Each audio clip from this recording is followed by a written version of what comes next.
Hello everyone and welcome. It's Chef Jason Morris, your Ace Hardware Grill expert, and I'm hanging out here in the barbecue trailer for today's edition of Ace This Recipe. And I will tell you what, we are talking Weber Kettle today, right? I've got a Weber Performer outside, set and ready to go. We're going to show you how to fire that up. Get to some awesome cooking. What I love about the Kettle, I have a grill problem, right? I have lots of grills, and it's hard for me sometimes to pick what I want to cook on. But I'll tell you, the joy of cooking on that Weber Kettle is that beautiful, hearty charcoal flavor. I love the way it finishes beef, pork, chicken. Today, we're talking spatchcock chicken as a great way to learn how to get this Weber Kettle set up to be your ultimate charcoal barbecue machine. That's right. We're going to show you how to do a little bit of offset, how to use those charcoal baskets, and more. We're going to add a lot of wood flavor to that charcoal flavor, making it the most ultimate well-rounded tool. So thanks for joining us on today's edition of Ace This Recipe. We will take a minute here and do a little bit of a walkthrough,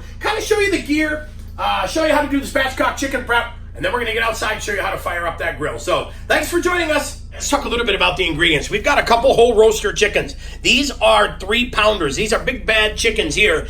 We've already got the back cut out of one. We're getting ready to spatchcock that and get that process done, but don't worry, we're going to show you how to do it on that guy. We have a little bit of a blue towel here, just a little disposable towel to help us as a drip catcher, so to speak. Beautiful, heavy-duty pair of shears. We're going to season this up today with a little bit of our rub-a-dub. Just that good, easy seasoning that won't compete with that beautiful charcoal flavor either. A little bit of light olive oil to help us as a binder, really help everything stick to this and give that chicken a little chance to get some juicy skin. We're using a disposable aluminum pan. That's how we're going to season everything today, help keep our counter nice and clean. And then I think you know, I'm a tech geek. I love a little bit of technology.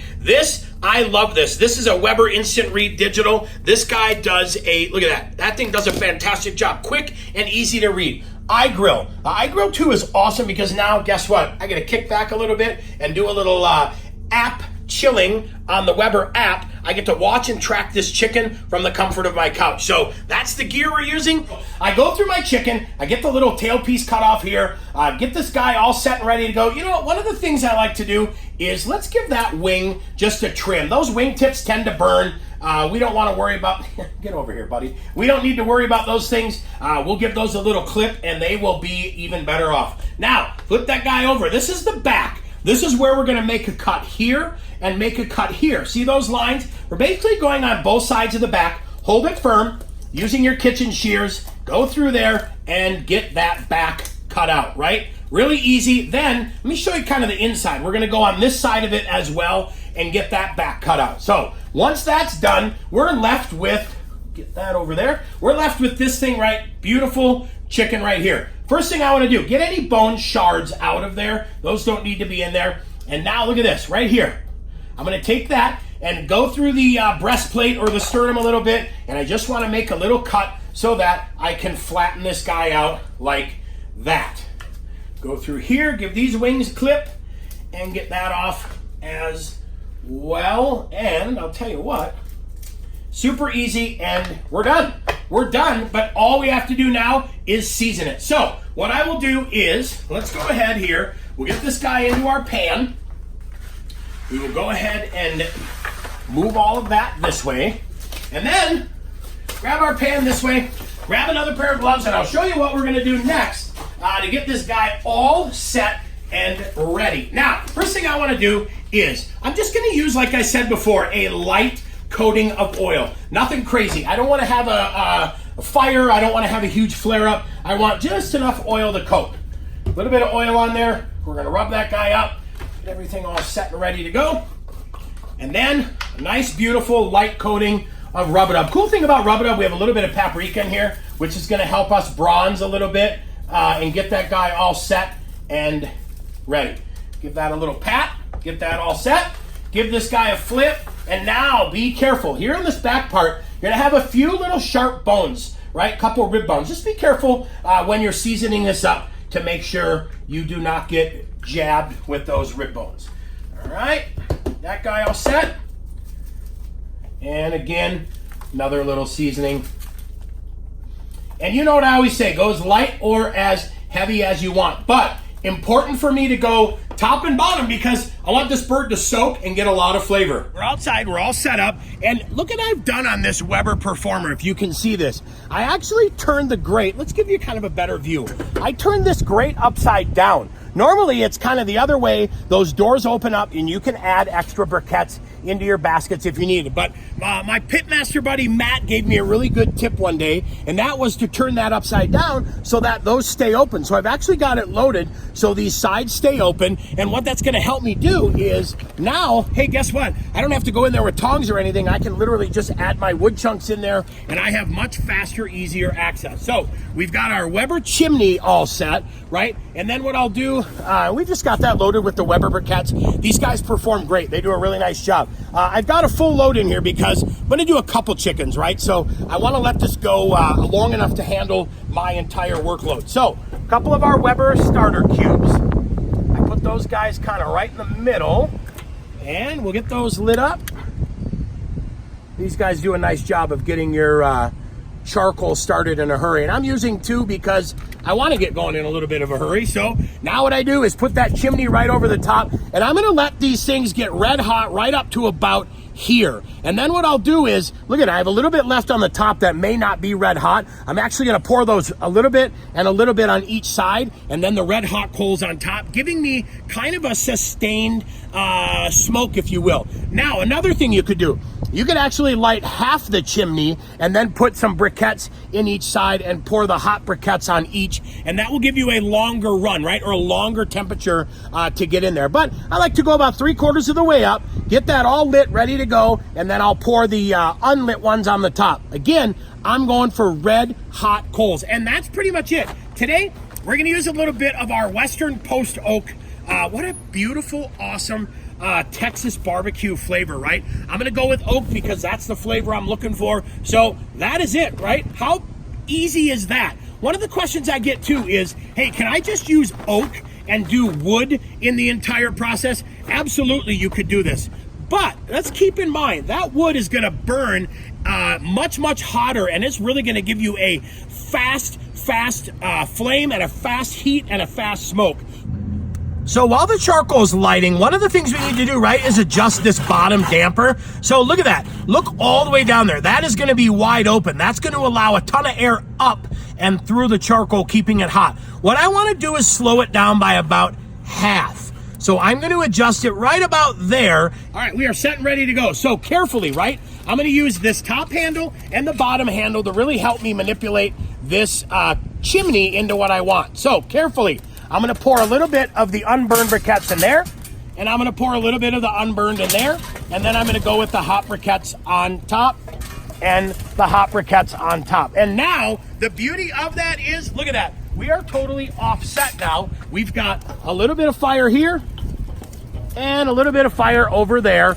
And the cool part is, like we said, guess what? Down on the bottom there, I've got those unburned briquettes allowing me to really have a good sustained burn. Now, it comes time to add a little bit of wood. I'm not gonna go nuts. I am not gonna go crazy. A couple chunks of wood really do a lot. And I'm gonna put them on there dry because I'm gonna get a much better, more beautiful smoke when those wood chunks are dry. If I put them in there wet, I get this weird steam, right? And that steam leaves kind of a film on the top of whatever I'm smoking, and I don't like that film. So now what I'll do is give that guy a little tip off, get some of that junk off there, and we will get that set and ready to go. So now the chunks are set.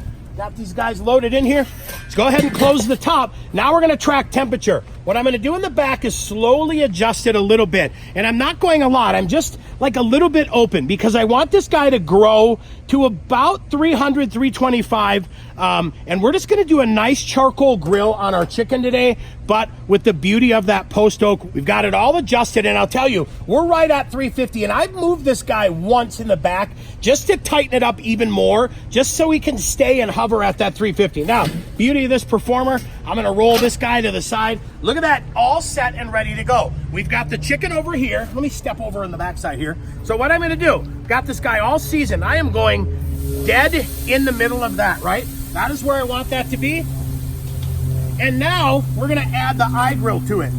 The question I always get is, where am I gonna add the probe? Well, I'm plugging it into number 1 because that's how I'm gonna read it on the iPad. And I'm going to go into the thickest part of the breast, right, like that. And I want the majority of that probe buried so that I get a really good, even, consistent temperature reading. And then this beauty right here, look at that. Magnetic, so it's gonna stick there and really help us not move around while we get into barbecuing. Weber always says, look, it ain't cooking. Let's get this guy closed, get that temperature back to 350, and it's time to track the chicken. The cool thing about this iGrill 2, probe 1, 2, 3, 4. I can now track not only temperature of the chicken, but I could put in ambient probes as well. So we've got this one set. We're doing a whole chicken, spatchcock, half chicken, right? And we want it cooked to 165. Now we're gonna kick back and chill and let this chicken do its thing. My guess is total cook time, we're probably looking at about 45 to 55 minutes. We are at 117 degrees, and look at that beauty right there. Starting to get a nice color. And what I look for, look down in there. I'm trying to check and make sure we don't have any burn, and we do not. None of the edges are burned. Everything is fantastic.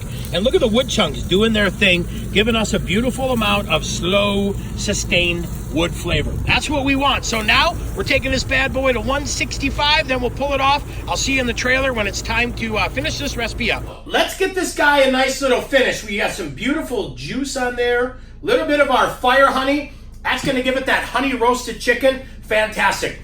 The trailer smells amazing. It's got this really nice undertone of that charcoal topped with a little bit of post oak. This chicken came out fantastic. Total cook time was about 55 minutes to get it at 165.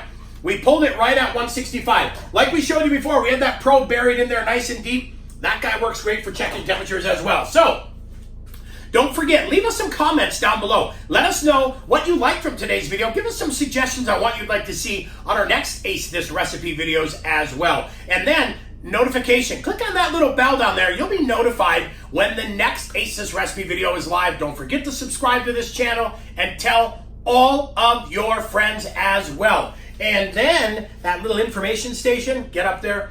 That'll let you in the world of barbecuing and grilling galore. So leave us some comments. Tell us what you'd love to see. Thank you so much for hanging out with us. I'm Chef Jason Morse, your Ace Hardware Grill expert. Like we always do, quality control. Who's up for a little quality control? Me? That's it. Perfect. I will take it for the team. I'm going right here. Look at that. I'm like already salivating because this is going to be just a tasty little treat. I don't want to leave out any of that gorgeous chicken skin. Look at that. That right there, tasty. Oh man. Honey roasted chicken, totally the bomb.